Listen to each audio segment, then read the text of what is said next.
I introduced to you via a screenshot of a chat. So welcoming Aritra on the stage. Aritra from PyImageSearch.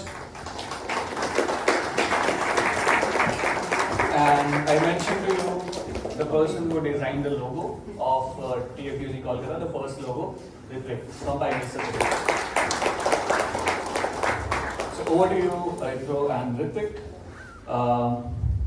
Yeah, the stage is yours.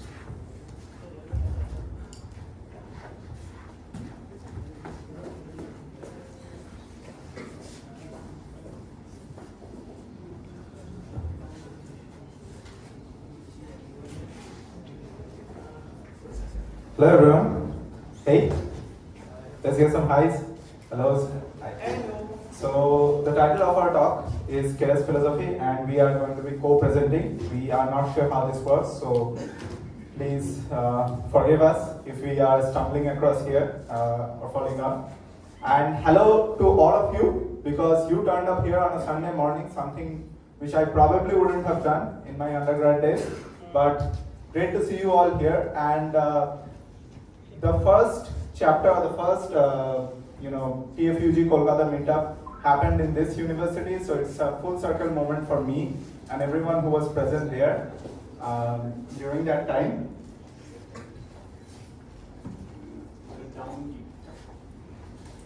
Right, so I'm not going to be wasting much time. He said we have 25 minutes extra.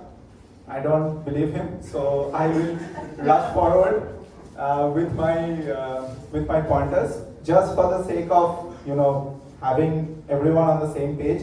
This is what both of us are going to be covering, and we are not introducing us anymore because you've got that.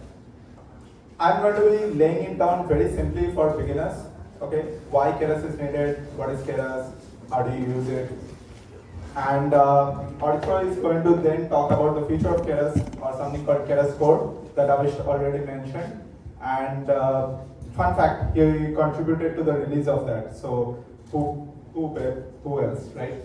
And yeah, let's just make him blur and move ahead with my part. And before I go ahead, PyImageSearch University or PyImageSearch is the place where we both work, and we have a bunch of tutorials around deep learning, machine learning, computer vision. There's supposed to be an offer percentage for you guys, so that you can subscribe to PyImageSearch University at a discounted price, exclusively for you guys. I think Rishiraj would talk about that in the ending note, if possible. And yeah, if not, there's an offer going on right now. You can go ahead, check it out if you want to. Right? Enough about that. And this whole idea of this talk, the Keras philosophy, something that you might hear in a tea shop or maybe in a local adda, came out of this one quote from the creator of Keras. Okay, and kudos to Aritra who dove deep into the entire François Chollet blog post ecosystem and on this code. And this code goes like this: simple things should be simple, complex things should be possible. Not complex, they should be possible. You should be able to do complex things in the realm or in the framework that you're working with.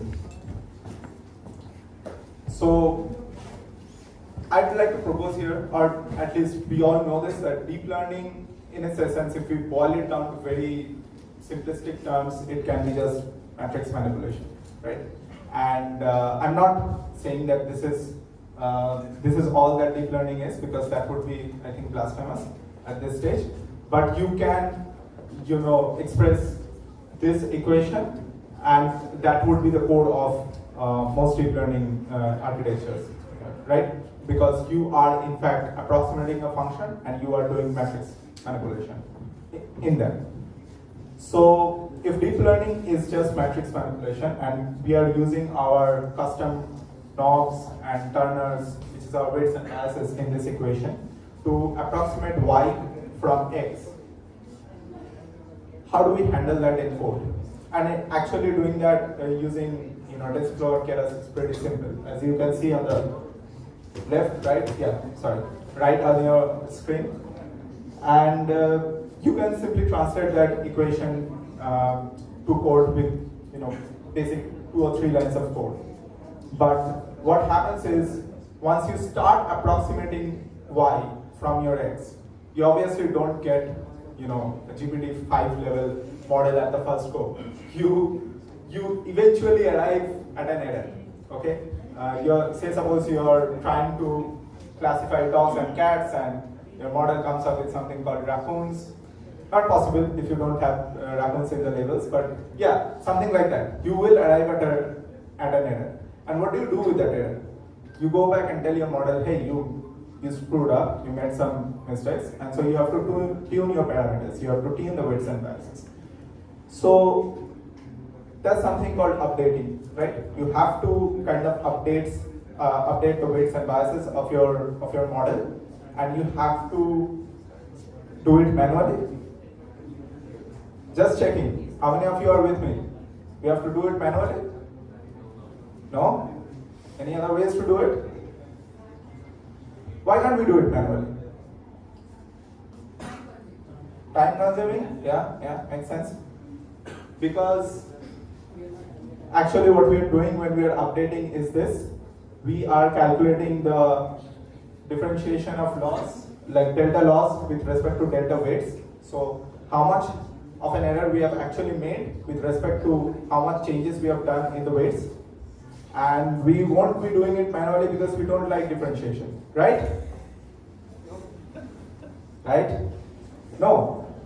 Turns out some of us actually do love differentiation, and the reason why we won't be doing it manually is because there are millions of parameters in these deep learning models nowadays, and doing it manually would either require a lot of papers or a big chunk of our sanity, whichever comes first. So we have with us the need to do this automatic differentiation, or the need to automatically update your parameters, and we will call that something called auto differentiation library. So we need some sort of a numerical computation library that does automatic differentiation for us. And this is where, if you are whispering, if you are like, sort of shuffled around, this is where you have to kind of pay attention, because I gather that Aritra will probably take a call back from this moment and start from here. So automatic differentiation is our need of the hour, and turns out the generous folks from TensorFlow has built an automatic differentiation API for that. It's called TF.gradient, and in the interest of time, I am not going to go over what is TF.gradient tape or how it works or why it exists, but yeah, that's something which we have with us, the TF.gradient tape. And if you want to understand automatic differentiation from first principles, if you want to sort of do differentiation with your hand, and then also understand how you can do it automatically, numerically, I see a lot of you clicking pictures. Please go ahead. I'll release the slides as well. I thought QR codes are why we need automatic differentiation. You see, that's what it provides, no? Absolutely, yeah. QR codes are not why we need automatic differentiation, but yeah, if you want to understand why you need it, here's a link to that. Right. So QR codes are not why we need automatic differentiation. Okay. Yeah. But the reason I made this huge jump towards Keras, and now that I've got your attention, is what we basically want to do is we have our central API that does delta loss with respect to delta weights, which is our automatic differentiation library, which is, come on, I talked about it a few slides back, TF.gradient tape, right? Yeah. So TF.gradient tape is something that we have. It is an API, and we want to build an ecosystem around that. We want to build sort of modules that fit around that, so that we can eventually build architectures that are able to summarize Reddit posts for us. But going ahead, Keras is something that we have. Keras is an API which we have for that exactly. And I've lifted this off from the Keras documentation website. It is not, my original piece, but Keras is an API which is, it famously says that it's written for human beings, and it's simple and concise. Abhish talked about progressive disclosure of complexity. That's something that I think everyone who does Keras holds sacred, and we generally aim for a code or our models to be readable. And if you can take away anything about why Keras is needed or what is Keras, you probably need to understand or sort of synonymize these two words, readable and Keras. Again, why is Keras? It is you can probably read the slides through. I'm not going to be reading them for you. It gives you an unfair advantage. It focuses on debugging speed, code elegance, as I said, readability. Your code base is smaller. I think the rewrite of Keras core actually brought down a lot of lines of code. I think 43K lines of code, and that just goes to show like how your code can be small, concise, and yet really readable and easy to understand. And your models run faster thanks to XLA compilation, which neither me and Aritra are going to be talking about, but I kind of bet that if you leave this session, like the entire session today, you will know a lot about XLA by the end of it. So, call back to a bad infinitive word wave. We have what is Keras, we have why Keras. Now, of course. And to those of you who have come here because you want to get started with machine learning and you probably don't know a lot about all of these new advances or deep learning models, and you need a clear actionable way or an item, like you have read all of this code, but can just someone just give you a framework? I probably encourage you to take a snapshot of this. If you want, this is something that might be your guide for you to go ahead and start building algorithms and models from the scratch.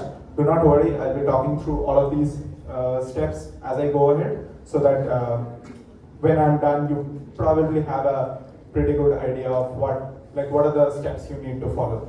And please be assured that I'm not telling you like, hey, want to get into deep learning, these are the steps you can follow. You can always make your own way, you can always be flexible, and I'll probably show that in my slides as well. Necessary inputs, of course, because you... Excuse me. Yeah. Can you please go to the previous slides, last two previous slides? Before this one? Yes. Sure. I mean, I'll release the slides to all of you. Release as was actually very helpful. Okay, cool. Thank you. Yeah, sorry. So, necessary imports, because you need your APIs, you need things to do automatic differentiation for you. You also need things like Keras, which will provide you a lot of other APIs that you might need in your workflow. Yeah. You need to create the data pipeline. This is what Avish talked about. He used a lot of other APIs as well, but you probably need to create it from, I'll tell you to create it from TFUG data set, but your choice. And since you are going to be using Keras, you'll pretty much be needing it. But shuffle your data, because you don't want the model to be memorizing the order, batch it, because all the food at once probably will make you indigested. Map it where you map a certain function to it. And that's your data pipeline. Constructing the model, here I've used the sequential API. What's the sequential API? What is all this jargon? I'll talk about it, don't worry, don't throw anything at me. Model construction, you can do it with any sequential or functional API, but you also need to compile the model, because once you stack all your Lego blocks one after the other and you move away from it, you need to see whether this stand on their own 2 feet or not. So compiling the model, you use your favorite optimizer. He talked about RMS prop, anything. Why RMS prop? Just because the name is cool? No, we wanted it to be closely following the documentation. Good. Your loss function, MAE, and this is absolutely because the name is cool, and your metrics.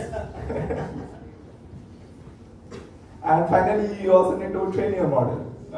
Pretty, nonchalant step. We can miss this, right? Wrong. We actually do need to train our model. We need to pass the labels and data. We need to kind of teach it that, hey, this is how you do these certain tasks, and get those predictions from it. And those predictions is your inference step. And that's generally your roadmap, your guide, your entire workflow. If you are like constantly taking pictures, I'm flattered, but I'll release the slides to you. Try to listen to this, or try to engage with me, ask questions, because that is the point of being here. Otherwise, I think it's also getting streamed. And now to the title slide, Understanding the Keras Philosophy. And again, this is coming from the Keras.io documentation website. And in 3 words, it's summarized as simple, flexible, and powerful. Okay? And those are the 3 words that will probably guide you the most. It's supposed to be simple, it's supposed to be flexible if you need it to be flexible, and of course powerful, because what good deep learning framework should it be? So the Keras sequential API, which I talked about a minute ago, simplifies model building. It offers an intuitive interface for constructing models. Is this visible to everyone at the back? Everyone at the back? Is my voice audible at the back? Cool. I'll just read it for you. I thought I wouldn't, but yeah. The functional API is a step up in flexibility. It caters to complex models with nonlinear topology. Again, taken from the documentation, a lot of jargon. But what you need to take from this is Keras sequential API is for simplistic tasks. You can also use it for complex tasks, but the functional API gives you more flexibility to do that. And if you want to go crazy, write stuff which is absolutely your own, or you have found a paper which does not follow any of the regular frameworks, you probably need to have maximum control and do model subclassing, earlier subclassing. Don't worry, I'll be talking about all of this in the next few slides. The fonts are bigger, so you'll probably be able to see it from the last benches. And let's talk about the sequential API. And the favorite analogy that I have with the sequential API is you have your Lego blocks and you are sort of stacking one on top of the other. So stacking layers on top of the other and propagating your information through them. And any architecture or any model that gives that sort of indication that, hey, this is what you need to do, this is probably your best fit use case. You can also write it like this, passing a list of layers to the sequential API. This is for your simplistic use cases and where you kind of need to have the layers stacked on top of each other. But then there's the functional API, which provides you greater flexibility. So the main idea behind that, and how many of you have heard of this term, directed acyclic graph, DAGs? Lot of traumatized computer science students. Good. Yeah, and so the main idea behind a deep learning model is that you have this directed acyclic graph. So you have nodes that can, connect to each other, and the way to build that in Keras is functional API. Okay, and it's a way to build a graph of layers. And wherever you find in your literature or in your papers where you kind of need to build that sort of architecture, this is probably where you need to go. So this is how you create a model using the functional API, where you have the layers.dense and you pass X of the inputs to it. And the way I have remembered this, or I shouldn't say remembered, the way I kind of had an aha moment when I was first reading this a while back is think of the parentheses as your node. Think of the parentheses as your node which you are passing to it, okay, which you are sort of connecting to build your graph. And that, reiterates or helps me understand the functional API better. And of course, the core data structures of Keras are layers and models. And you want to go crazy, as I said, you want to build your own thing, you want to have everything in control of how you are going to be doing or how you are going to be passing that information. You probably need things like layer subclassing and model subclassing. So what are these? Simply said, it's your way, it's your ticket to doing it absolutely your way. So how does that happen? Coming back to this one, anyone remember this? Weights and biases. We are approximating y. So the reason why I've chosen this is because this, kind of resonates with every one of us. We are approximating y from x, and we are using the weights and biases for that. And the way we can do layer subclassing is this, as simple as that. We can write a class, we can pass the layer Keras.layer to it. We can initialize the weights and biases, and then in the call method, we can do the computation and we can return the matmal. Oh, that's a screen thing. Yeah, we can return the matmal with the computation. And if you want to take a snapshot, go ahead. But yeah, this is basically what is being done. The comments is basically saying that you need to insert the state or initialize the weights and biases here, and you need to then do the computation in the call method. Model subclassing, right? And in the custom model, what you're doing is you are defining the layers in the initial init method. You're passing the Keras.model to the class, and you in the call method you are passing the x and inputs through those layers. And I think this is going to be a little difficult for those at the very back to sort of read, but I'll speak through it, and the slides will be released later. Also, I think the video is being recorded, so do not worry about this. You have your init method, you have the call method, the train step where you are using the gradient step to actually write your own training step, the testing step where it is the same as a training step but without the gradient depth method, and then finally predict and fit.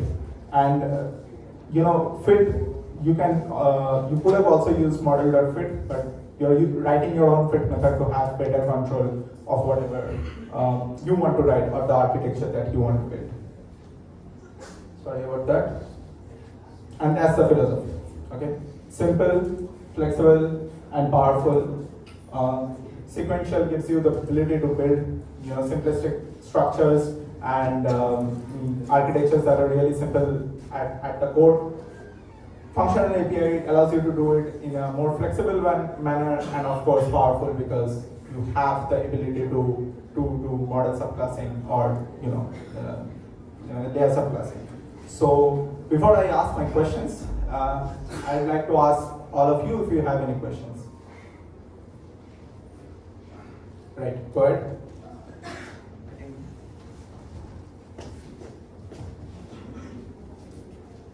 Yeah, here you wait for saying that you are subclassing. Okay. Right. So when I am doing a working on a very huge data set, Okay. so when I started to do subclassing, then it will be very confusing and very complex now. I didn't quite get your question. So, Hello. Yeah, I said there are huge data sets, and you are saying that we can subclassify the things in smaller part. So when I am working on a huge data set, then when I am going to subclassify the whole thing part by part, then it will become very complex now. yeah, okay, but so if you want to have a big data set, loaded in your workflow, and I think the way I'm interpreting your question is that when you're doing this sort of subclassing, layer subclassing, or model subclassing on a big data set, you'll probably end up with a more complex and more readable, non-readable code. Is that what you're trying to say? Yeah, good. Okay. So if your data set is big enough, there are ways to handle that in TFUG data set. Okay. That's one for sure. And if you have a dedicated data pipeline outside, you have a dedicated data pipeline written, and then you have your, train state, your test state, your custom model, your custom layers inside it. If you write everything in a modular format, like I showed in the first few slides, that I probably you would have taken a picture as well, it would be readable, but it's always in our hands and in our power to make our code unreadable. So we can always go writing documentation and writing as many comments as we can so that our code is generally readable at the end. Does that make sense? Good.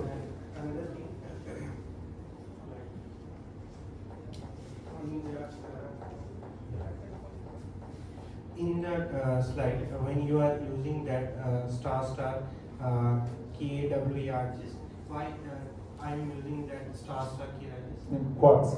Okay. So I'm basically using the analogy that I can give you right now is I'm basically using it as a placeholder to say that you can pass as many parameters as you like, but I am just passing something that will allow me to pass as many parameters later on as you like. Cool. I think she had a question.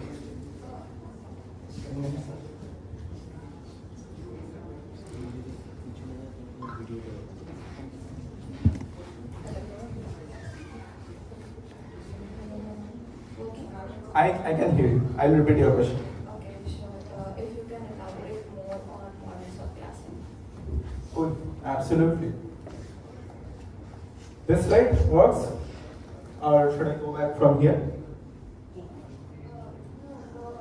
Definition of models of classing And why is it needed? How is it needed? Good.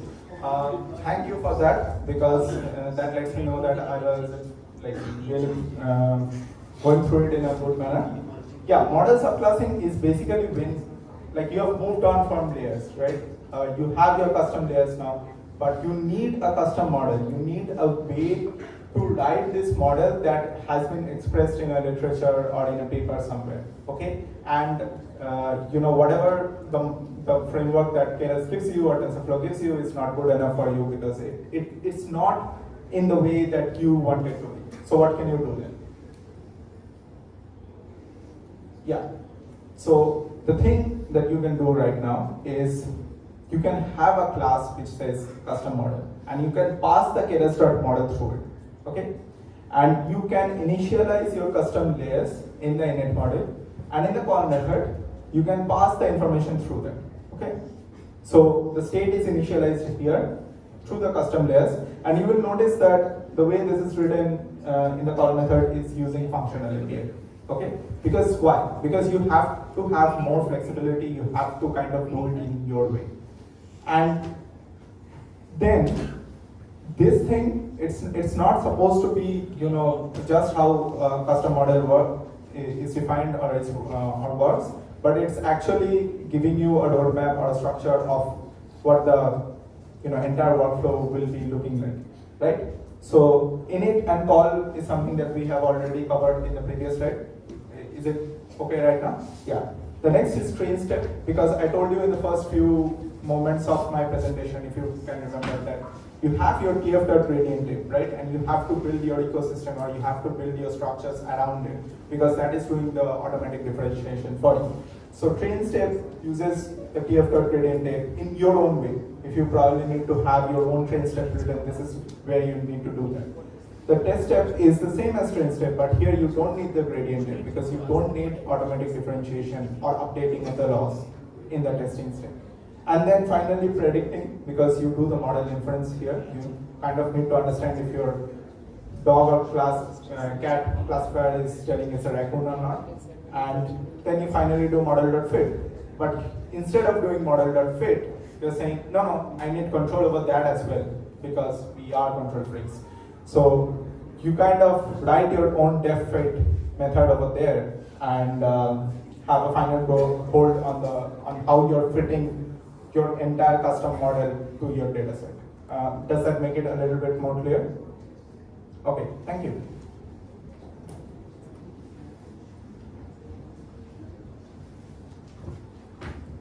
Yeah, if there's no other questions, I'll ask my one question that will give you a chance to win a swag and pass it to Aritra. Is there a question? Okay, another one. Sir, can we You don't have to address me, sir. include an fallback function like Absolutely. And I will not be talking about it even. What is the question? Callback function. Okay, I'll do that. We'll talk about it. Okay, so if there's no other question, and I won't be taking answers from the speakers, are there any automatic differentiation libraries that anyone of you know about, other than TFUG gradient tape? Any other library that you think will be able to do automatic differentiation? Just give a random guess. Yeah? No, I think the last person. Yeah.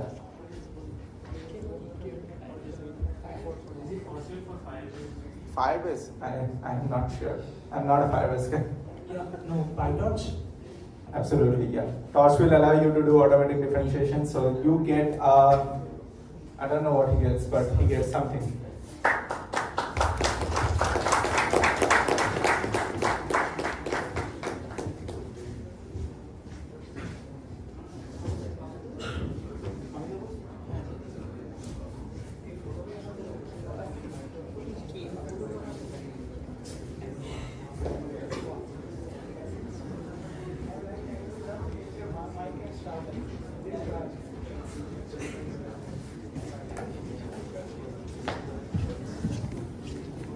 And that was my time. You guys have been great.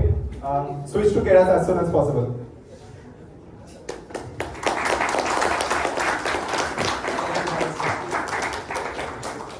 Right, I need the clicker. Do you now? If they're providing me Okay, so I'll start with easy extensibility. So a little recap of what Ritwik did is he told you why we like Keras so much. As in me, all the speakers here. We like Keras so much because of the easy extensibility power that it gives us, and it's very simple to use. So we'll start with easy extensibility and then we'll move on and we will disclose the complexity progressively. Often the right answer is to extend an existing feature, and that is where extensibility comes in. So what he covered is layers and models. What I'll cover is a metric. So what you do once you have your model compiled, or maybe not even compiled, just constructed, you have to have a loss function, and you also have to have a metric function, which might be as the one that you are using for your loss function, but can be a different metric function as well. It just helps you validate your training progress. So what I've done here is it's just very simple square difference. It's an L2 loss, and what you do is you do a tf.square, y true minus y prime, all the usual stuff. And what you do in model.compile is you use your myMetric function, which is just a function, and wrap it inside of a list. Due to the fact that metrics in model.compile takes a list of metrics and not just one metric. And you can use the entire workflow inside of your training pipeline. Works? What we'll also do is we'll also talk about a loss function. If you have a loss function which is already in Keras, you can just use it off the bat. But if you want to write a research paper on your own about just one single loss function, feel free to use Keras as well. You just extend your losses, or maybe make a function as simple as that, and use your y true, y pred. Y true is your true or the ground label, and y pred is the prediction that the model gives you. And with that, and again, I love L2 losses. So I just did an entire workflow where I have extended a loss that I created, not me. But you fit that inside of the model.compile. Loss is equals to my loss function. Everything works. What we'll also do is we'll also extend a callback. Now, what is a callback is some question that Ritwik received. What a callback is you define a function, or maybe just an action. Let's not go into a Python paradigm. Let's just say you have an action that you want to call back to. As in, you have to call that function, but you don't know when does it, like I cannot call that function on my own. As a user, I can't say that, hey, function parenthesis and I'm calling it. I need to understand when in the training loop that function gets called. So what we do here is, sorry for the fonts, it's terrible, I'm sorry. So what I did here is a custom callback. It's just taking its subclass from the Keras callbacks.callback, and what it does on each epoch end is that it prints all the logs or all the weights and parameters and all of that, right? Everything, it just prints it, nothing else. So what you can think of as a callback is an action, that is printing of the parameters is an action, but you are not specifying as a user as to when it gets called. It just gets called at the end of each of the epochs. So it's a callback at that particular point, but you are not calling it on your own. Keras models does it on their own. Does that make sense? So extending a callback, so extending a metric, loss function, callback, layers, models, everything works just off the bat. A lot of callback methods on test end, on epoch end, on batch begin. There are a bunch of callback points where you can write your actions. A little case study that we like. So as François said, simple things should be simple and complex things should be possible. And this is a very close to our heart implementation, which is there in Keras.io. It's a volumetric rendering with nerve. And this is some complex paradigm and complex paper that we wanted to take on.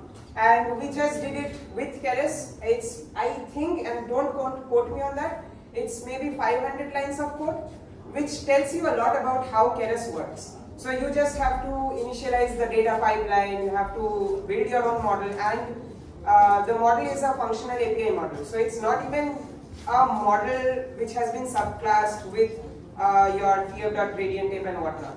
So it's just a functional API model. You initialize the inputs, you get the outputs, feed the inputs and outputs to your model, creates, everything works off the bat. So that's something which we did, and this is a case study that I wanted to mention.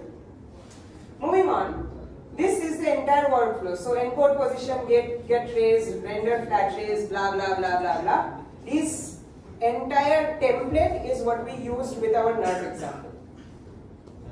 And a callback to the previous slide, which Ritwik covered, is why we need automatic differentiation and TF.gradient tape being one of the AutoGrad engines. And I'll say AutoGrad just because it sounds cool. AutoGrad engines that TensorFlow has. And somebody in the back also said that there is something called PyTorch, which also has a gradient AutoGrad API, which is torch.gradient. There is another platform or framework that we like, which is JAX, which has its own AutoGrad engine baked inside of it, which is jax.grad. And why did I call back to this slide? Because now it's time that you get introduced to Keras code. What Keras code does is that think about the entire slides that Ritwik covered. He said, what is deep learning? Deep learning is nothing but matrix manipulation. What happens after we manipulate those matrices? We need to update the parameters, right? Weights and biases, we need to update them so that the model gets trained.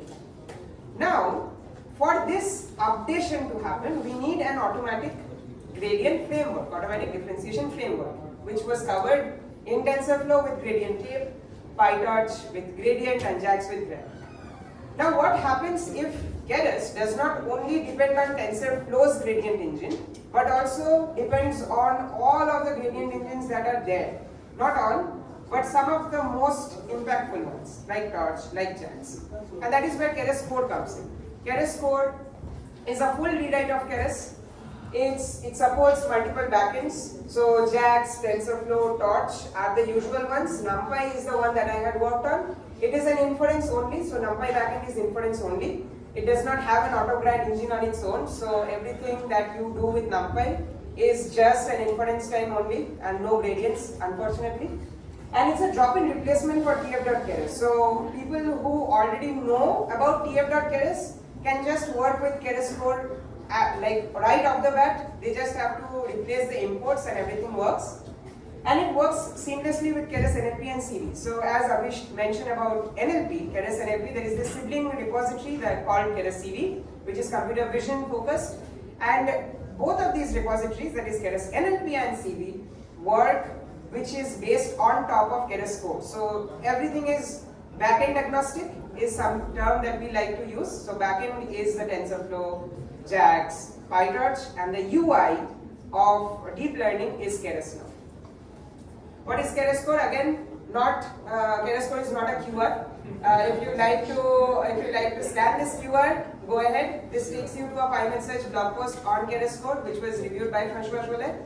So he mentioned a lot of little caveats inside of this blog post himself. So please feel free to do that.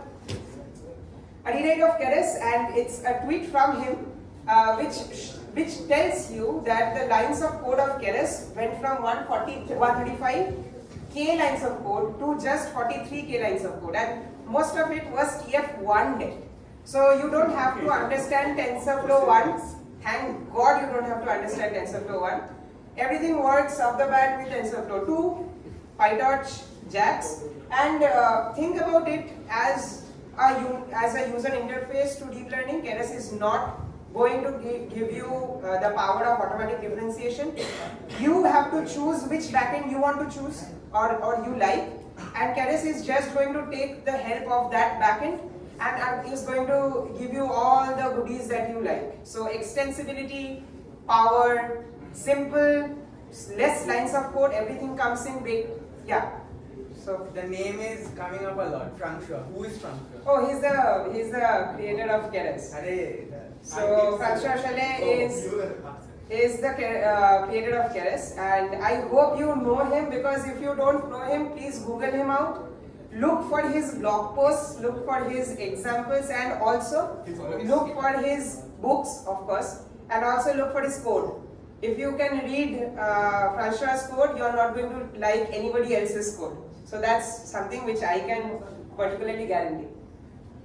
And a little caveat that I have added in. So this is one single script that you can run with TensorFlow, PyTorch, and JAX just by implementing the environmental backend, and everything works off the bat. So just Python example.py, hitting that with your own imports, everything works. So a drop-in replacement of TensorFlow, right? So if you have in your code from TensorFlow import Keras, you can just change your imports to import Keras code as Keras, and you have to, as far as I know, you don't have to work on any bit of the entire script. But due to the fact that Keras code was it came up about 1.5 months ago, it was officially announced. It has a lot of sharp edges or sharp bits.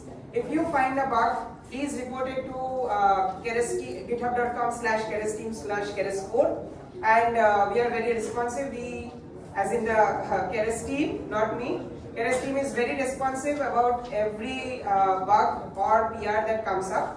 So please feel free to contribute to that. A seamless switching. This is something which people who understand how Keras code works already know, but people who are interested in what is Keras code, let's jump straight into it. What you have got to do is just import the OS package and export the Keras backend environment variable to your favorite backend. So Keras backend to TensorFlow, Keras backend to JAX, Keras backend to Torch, and Keras backend to NumPy if you just want to help me out. Everything works using, and it will let you know once you import the Keras code library, it lets you know which backend you are using. So as you can see in bold, using TensorFlow backend, using JAX backend, and using PyTorch backend. So it's very easy to switch. And I don't think many of you all know about this, a little caveat that I came across like 2 to 3 days ago. So Keras code also has this dynamic backend class, which does not need this Keras backend exporting of the Keras backend environment variable. So this class can set the backend on the go. So if you have a script and also an environment which has TensorFlow PyTorch, JAX, whatnot. And with this class, you can just set backend is equals to TensorFlow, and in the script, mind you. So in the script, you can just change your backends and everything works. It is highly vulnerable right now, but you can do that. Advantages of Keras code. So the first is not only is it backend agnostic, but also it makes you data pipeline agnostic. So it's not only TF.data anymore.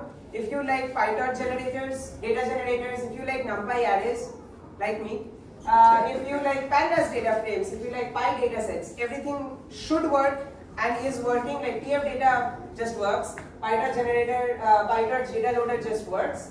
I am not really sure about Py data sets, but it should, and it's currently being cultivated inside of this repository. Pre-trained models are something that we need in 2023. Let's face it. You can't keep on training everything from scratch. You need a big model which is pre-trained or a small model which is pre-trained and use it for your fine-tuning purposes.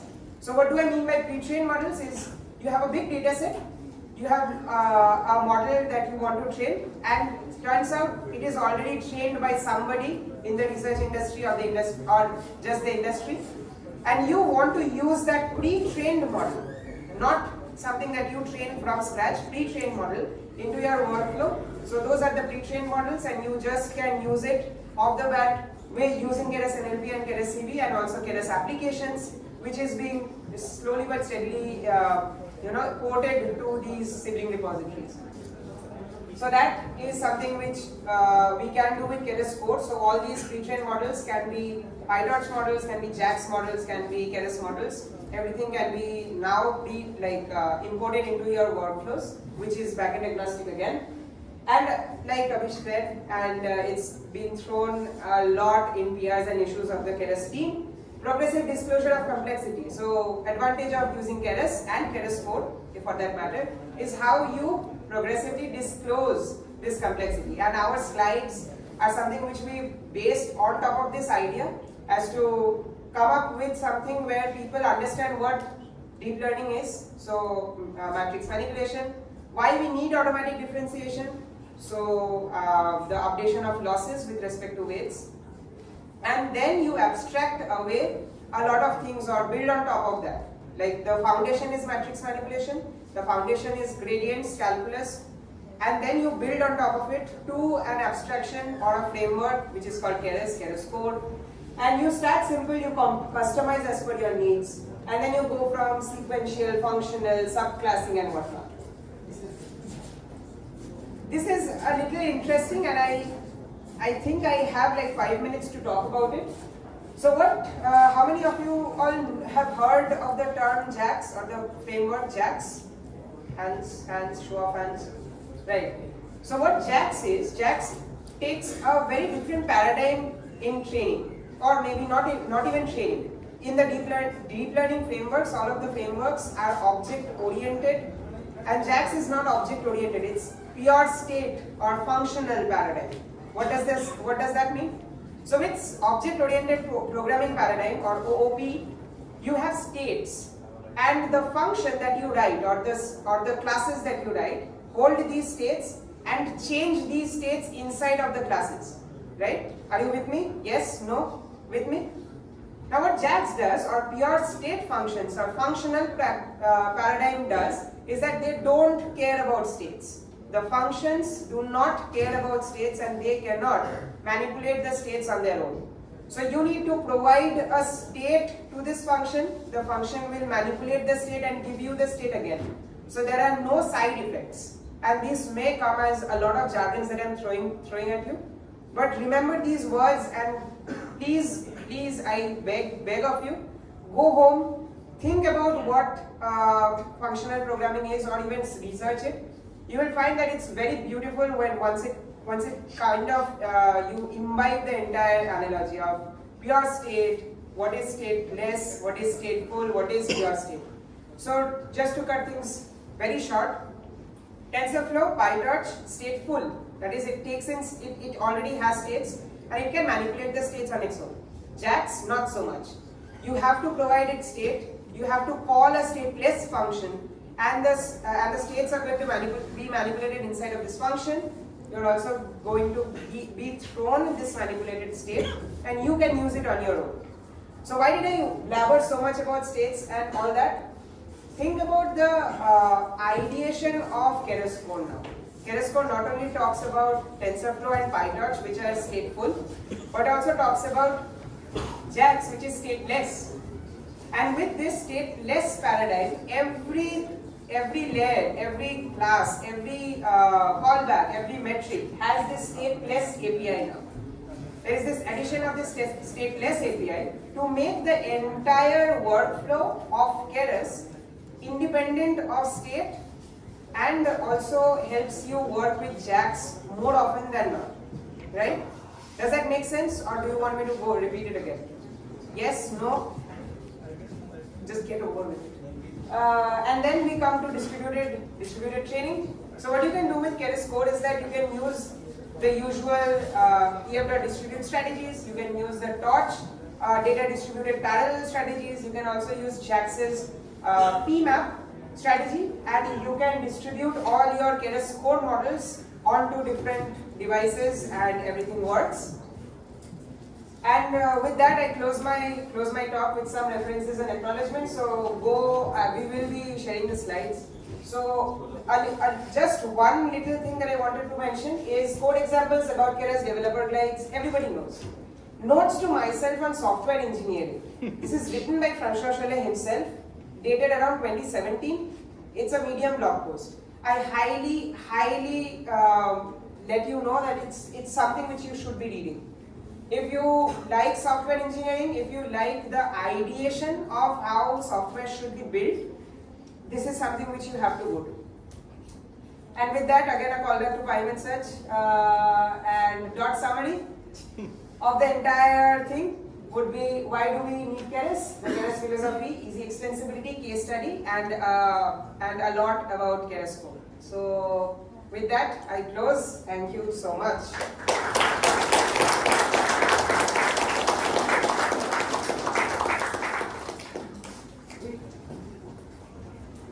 Just 1 second. Here I go.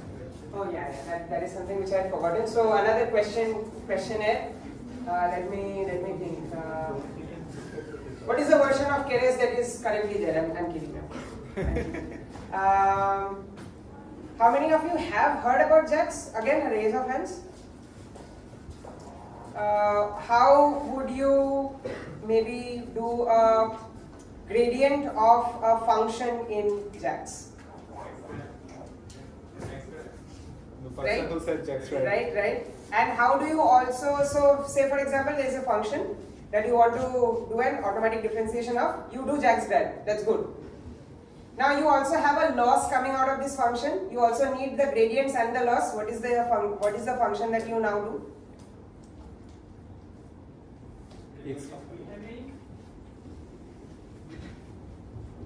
Right? Please speak out MA right now, RS prep and MA. No, so let's revise the question. The question was, if you have a function that gives you loss, you want the automatic or the differentiation or the gradient of this loss with respect to the weights, you do a jax.grad on this function to get your gradient function. With me, everybody? I need the gradients as well as the loss coming in. So it's an auxiliary part which I also need. Shamik?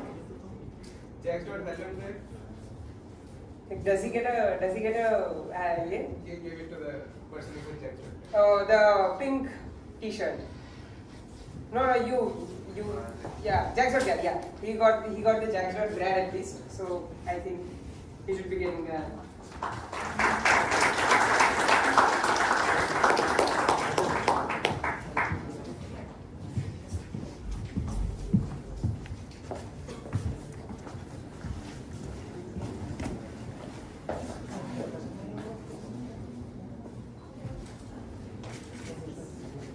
Yeah, sure.